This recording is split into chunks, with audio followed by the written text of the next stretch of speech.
我妈嫌我婆婆不要强，想利用我婆婆在加拿大给她开饺子馆，真事儿。你看我妈吧，贼烦我婆婆，这大伙也知道。但是温迪走之前呢，他俩这关系有所缓和，因为啥呢？因为我妈是个生意人，她在温迪身上看到了商机。很早以前我在英国读书的时候，我妈来看我，我妈因为吃不惯就开始自己包饺子。然后你们知道饺子这个东西吧，也不知道咋回事，就家里包的香。我身边这些外国人呢，连正宗的中餐馆都没咋去过，所以那真是吃的急头白脸的。当时我妈就看到了商机，就跟我说读什么博呀，就在大本钟底下开饺子摊儿。然后温迪从铁岭走的时候呢，也贼爱吃俺家饺子，还跟我妈说，我能不能用保鲜盒包一盒饺子，给我加拿大的老公和2个女儿带回去？我妈本来要埋汰他，就说不是你在加拿大买一盒饺子多少钱呢？至于吗，温迪啊？温迪说一份10个$15，我都能听到我妈脑袋里不灵一声金币响了。我妈赶紧继续追问，哎，温迪，你在铁岭吃过的最香一顿饺子是哪顿？温迪说昨天晚上那个。我妈说昨晚那顿是驴肉馅的。哎，你就没有想过在加拿大卖驴肉馅饺子吗？温迪说加拿大没有驴。我妈说那你去搞驴啊，有需求就有市场。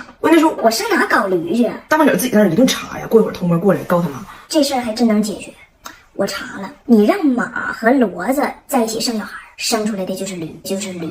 温迪问我是这样吗？彩玲，我说是骡子是马，生出来溜溜嘛。于是我妈就开始疯狂给温迪洗脑，先打听了一下温迪的工资，发现不高，然后就开始灵魂3连问。你有梦想，想给自己当老板，想将来老了的时候留给自己的子孙一个江山吗？温迪想了一下说不行不行。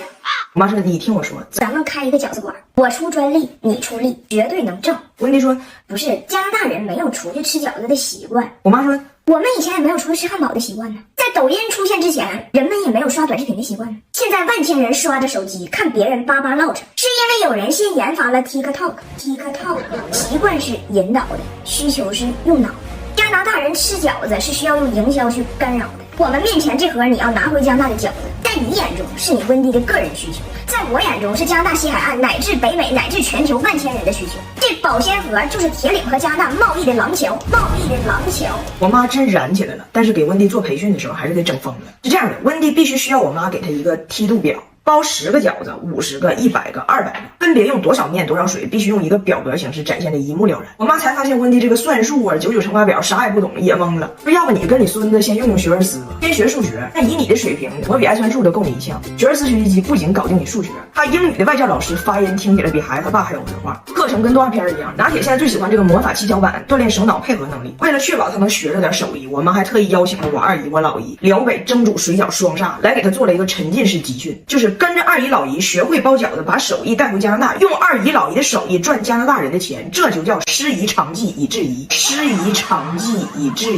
我妈说了，我们的口号是旗舰店在温哥华，分店遍布北美洲，让世界拥抱来自铁岭的翠华蒸饺第一次抽。但是呢，那温迪学那玩意儿都就饺子吃了，就她也被我妈燃起来了，打鸡血了，回去就开始给她老公包了一顿。她以为当时她都看明白了，结果第一次面对这个多少面加多少水整稀烂。我说当时你不是跟了一下午吗？啥也没学着。她说我也听不懂他俩说啥，就只能靠饺子在旁边给我翻译。他翻译那个内容里，你二姨和你老姨也没咋唠包饺子，就一直说那个赵玉霞要离婚。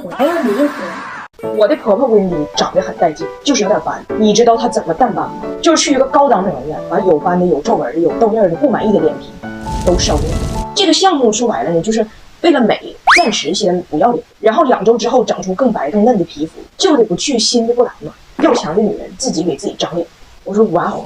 我婆婆说，那你们这不有相似的方式吗？我说这么极端，就一出现问题就烤掉重新长的手段，我们只用于痔疮，那你们可能也好奇，我婆婆咋突然间就这么舍得给自己花钱呢？这是个悲伤的故事。咋回事呢？她有个好闺蜜，也就是我老公住在美国的二大娘，前阵子不幸离开。走之前呢，这二大娘跟我婆婆说温迪，我剩的这样东西都给你。二大娘指的可能是耳环呢、项链这样东西，但是温迪的理解呢就有所延展。二大娘走的时候，我婆婆悲痛欲绝，但是很快从悲伤中爬了出来，连夜把二大娘用的跑步机、皮划艇、健身哑铃都转运到了加拿大。她简直就是北美运动圣火的火炬手。那跑步机在大货车上咣当，也是没想到啊，生命在于运动，生命都没了还得继续运动，这些还都不算离谱。我婆婆还逐一继承了二大娘的冻酸奶卡、停车券、美容卡，还有专管产后抑郁的心理咨询，还差6次没做呢。我说温迪啊，你上一次生产还是上个世纪90年代，你生产出来的东西都已经完成了再生产2回了，你才抑郁啊？你的抑郁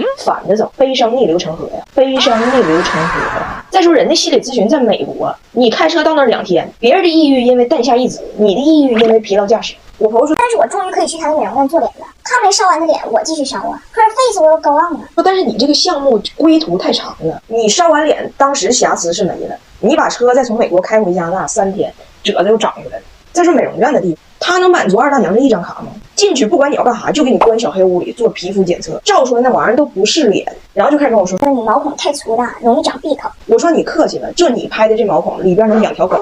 我一个中年人，非说我有老年斑。我说那如此推算，老年人长粉刺叫啥？僵尸粉，僵尸粉。你别看我这么看着皮肤还行，这都有滤镜，别轻易信。Wendy 那种方式也许好用，但是我录视频，我不能说不要脸就不要了，对不？而且那么老贵，我又没有遗产可继承，我就用这款 Jones 嫩肤仪，懂行的人也看过，它的光波专门针对于全脸的斑点、痘印和泛红。哎呀，我还得卸个妆表示一下我的诚意。年纪稍微大一点之后代谢慢，生完孩子之后脸上容易长斑，比那个斑顽固的就只有Wendy，它能淡化。但是再好用的东西它也得方便好坚持。我这个人本来就懒，有些仪器全下来又凝胶又啥，跟作弊抄似的，太费劲，买了也是落灰。它啥也不用，直接上脸，就左边右边2个键，3个模式，跟皮肤点读机一样，哪有问题点哪里。像颧骨这个地方容易长斑的，你就多打几下。然后它加了这颗蓝宝石冰点，特别冰爽舒服，比我婆婆那种烧脸方式可舒服多了。我自己用了3周了，不好我不会推荐。关键是无限发数，可以用1辈子，不用销售拉着我办 VIP， 痘印淡斑再加自备点读机。哎，这不4年一度的冬季赛事刚结束吗？就有很多人问我说，你说你跟你老公俩看比赛的时候，你为中国队激动，他为加拿大队激动，那你俩不干架吗？我想说不干架呀，因为他不激动。